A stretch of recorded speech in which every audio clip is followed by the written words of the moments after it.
There is a moment in life when we stop. Not the kind of stopping where we collapse in exhaustion.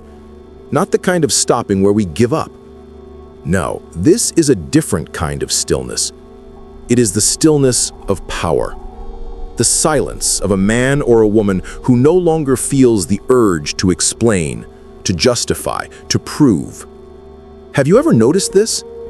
The most dangerous people in the room are rarely the loudest. The ones who speak endlessly, who defend themselves with 100 excuses, who seek validation in every corner, they are not the strong. The strong ones are silent, not because they are weak, but because they are beyond explanation. Carl Jung once said, "When you stop explaining yourself, everything changes." And he was right. Think about it. For years, perhaps decades, we waste our breath justifying our choices, defending our character, proving our worth to people who never intended to understand us in the first place. And the result? Exhaustion, frustration, a life drained of its essence. But when you stop explaining yourself, something shifts. A new energy rises. A deep inner strength awakens. Because the truth is, you were never meant to explain yourself to the world. You were meant to live, to act, to embody, to conquer yourself first and let the silence speak louder than 1,000 explanations. This is where Stoicism enters, a philosophy born not in the safety of ivory towers, but in the fire of struggle. A philosophy that whispers in our ear, control yourself. Do not waste your energy on what does not belong to you. Do not let emotions chain you. And above all, do not explain yourself to those who cannot carry your truth. Because when you explain, you kneel. But when you remain silent, you stand. And we must learn to stand. Part 1. The burden of explanation. Why do we explain ourselves? Because somewhere deep inside, we fear being misunderstood. We fear rejection. We fear judgment.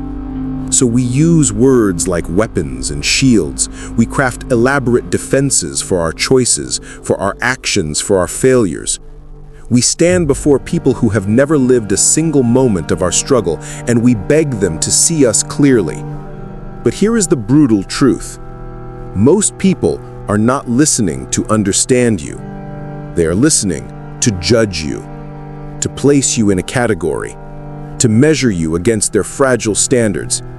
And when you explain yourself to them, you hand them your power, piece by piece, word by word, until nothing is left but the hollow shell of your original intention. The Stoics warned us about this weakness. Epictetus once said, "If anyone tells you that a certain person speaks ill of you, do not make excuses about what is said of you, but answer, 'He was ignorant of my other faults, else he would not have mentioned these alone.'" Do you see the depth in those words? The Stoic does not rush to defend himself. He does not scramble to correct his reputation. He does not kneel before the court of public opinion. No. He stands, silent, unmoved, because he knows his life, his actions, his discipline, these are his explanations, and nothing more is needed. When we stop explaining, we return to ourselves. We stop fighting battles in other people's minds and return to the battlefield of our own soul. And that is the only battlefield that matters. Part 2. The noise of the world. Look around you. The world is louder than ever. Voices screaming from every direction. Defend yourself. Explain your opinion. Prove your worth. Social media, conversations, even family gatherings, everything pushes us into a corner where silence feels like guilt. But the truth is this: silence is strength. And the ones who demand explanations from you are often the ones who deserve them the least. Marcus Aurelius, the emperor-philosopher, faced constant slander, rumors, and betrayal. Yet, his writings reveal no obsession with defending his reputation. He wrote only this: "Be indifferent to what makes no difference." He understood, if your peace depends on the judgment of others, you are already enslaved. And isn't that the tragedy of our age? We are enslaved by the need to be understood. We sell our silence for the cheap approval of strangers. We trade our inner fortress for the applause of the crowd. But what if we chose differently? What if we stopped explaining? What if we let our silence burn brighter than their noise? When you do this, something begins to shift. People sense it. They feel it in your presence. You no longer bend to their demands. You no longer waste your fire on their shadows.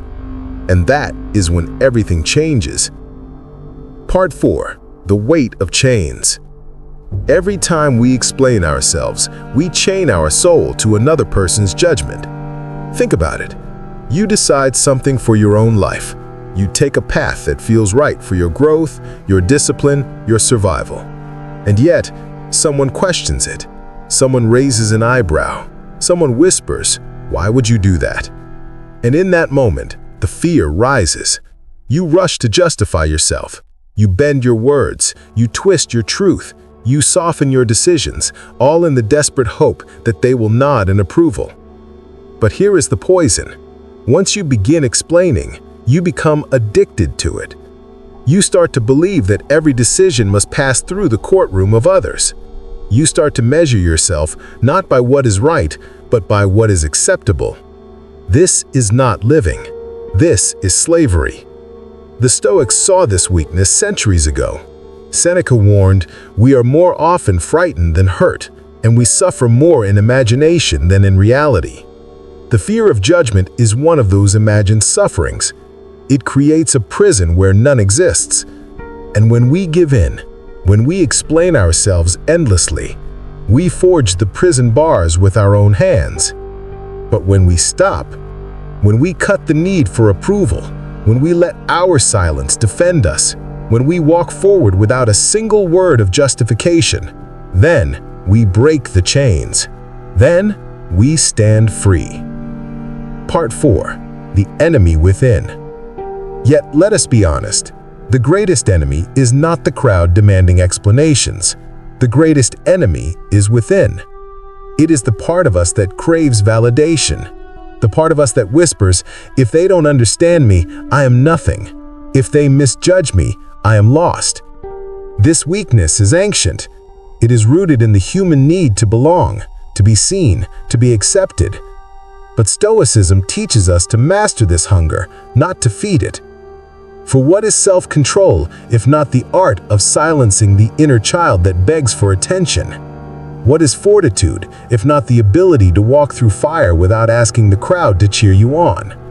Marcus Aurelius reminded himself daily, "It is not what they say that matters, but what you do." We too must remember this. The world does not need our explanations. It needs our discipline.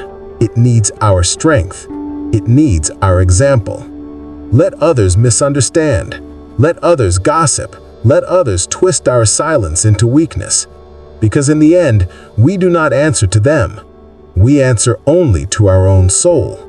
And our soul demands silence, not excuses. Part 5. The transformation of silence.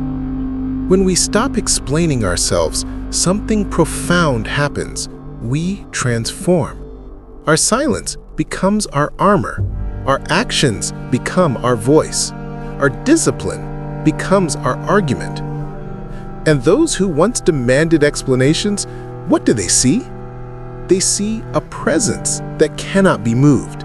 They see a strength that does not bend. They see a human being who no longer kneels to their judgment. This silence does not mean passivity. It does not mean weakness. It means focus. It means control.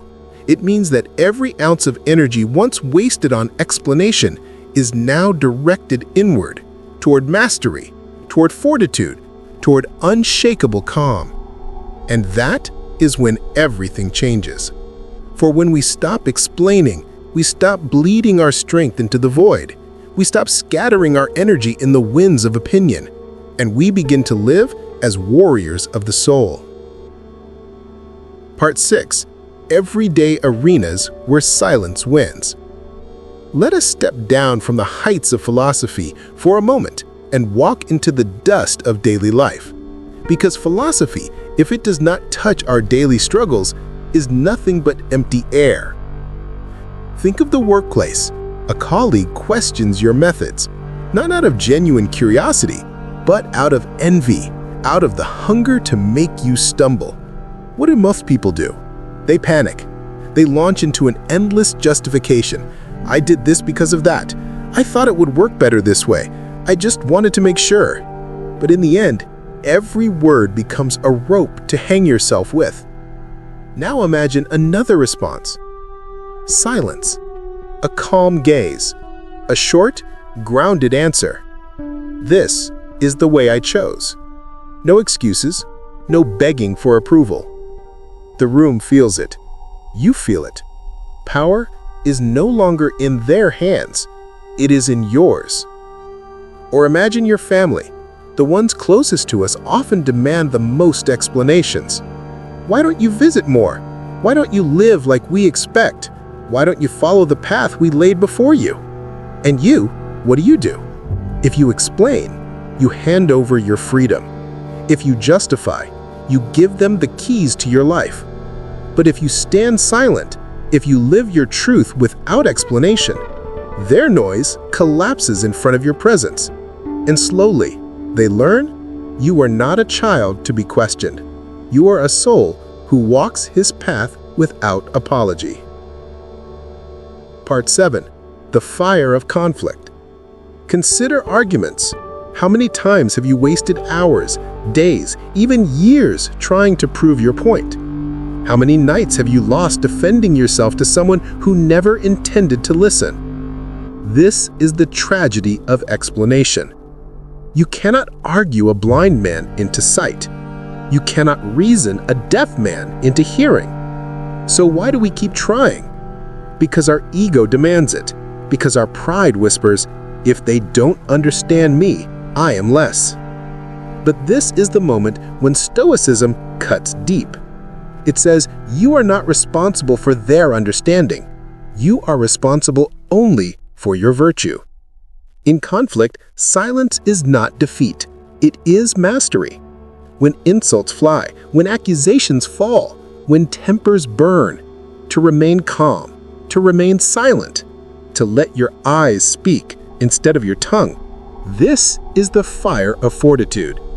And those who expect you to collapse will face something they cannot defeat.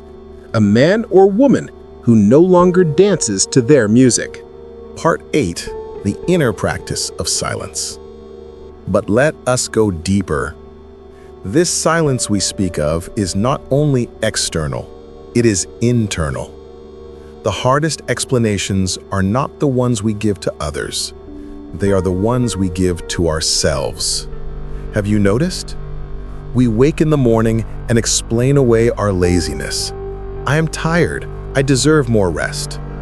We fail at a task and explain away our weakness. It wasn't my fault. The world is against me. We give in to temptation and explain away our indulgence. Just this once will do no harm. This is where silence must also enter. The Stoic does not explain his weakness to himself. He does not excuse. He does not justify. He looks into the mirror and says, "You were weak. Stand up again." No stories, no excuses, no explanations. Just truth and the will to rise again. This inner silence is the foundation of all strength. For if we can stop explaining to ourselves, the world outside has nothing left to chain us with. Part 9. The final silence. We have walked through the chains of explanation. We have seen how every excuse we give bleeds our strength into the hands of others. We have faced the truth. The world does not want your explanations. The world wants your submission. But the Stoic path is not submission. It is resistance. It is self-mastery. It is the silent refusal to kneel before the noise of judgment. Carl Jung was right. When you stop explaining yourself, everything changes. The change is not in the world, it is in us. We no longer live as beggars of approval, we live as masters of our own soul. And what does that life look like? It looks like a soldier who fights without announcing his courage. It looks like a builder who raises walls in silence, brick by brick, while others waste their strength in chatter. It looks like a philosopher who does not argue in the marketplace, but who embodies wisdom in every step he takes. This is what we are called to, a life where our actions speak, a life where our silence is our explanation, a life where our inner fortress remains untouched no matter how loud the world becomes. So let us make a vow here, together. No more endless explanations, no more begging to be understood, no more excuses whispered to ourselves in the night. From this day forward, we stand silent, not because we are weak, but because we are stronger than words. And when the crowd demands an explanation, we give them none. When the enemy demands our weakness, we give them none. When our own mind demands excuses, we give it none. We walk forward, silent, unshakable, alive. For in silence, everything changes. And in silence, we are finally free.